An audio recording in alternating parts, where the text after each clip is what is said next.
Hey guys, welcome back, and for this video I'm going to show you how to add bros in Discord.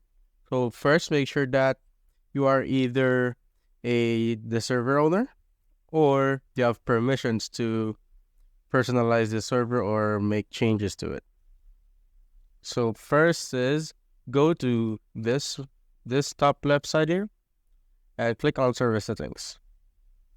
Once you're there, go to roles under here.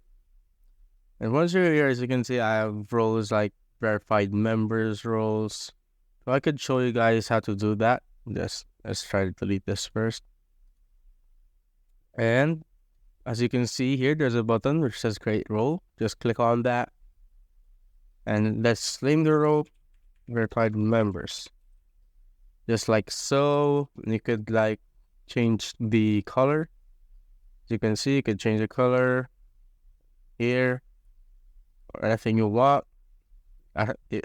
Below here, the role icon, you could choose some image. And here, make sure this is on, but it is up to you. It's just so that there are separations from online and like role members.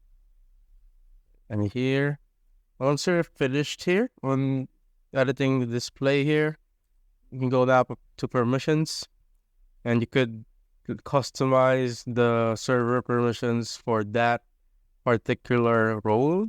So as you can see, if they are a verified member, they can view channels, like they can create invites, something like that.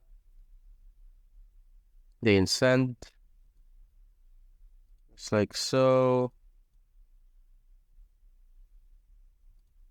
Or it's up to you what you want for them to access. But after you're done with that, as you can see here, the members, you want to add someone as a verified member, you can go here on members right here. Click on more options here, the 3 dots and rows, and you can just go click here. You can see, and boom, that particular member is now a verified member and now has a role. If you have found this video helpful, simply leave a like below or subscribe because it helps reach more people. See you on the next one.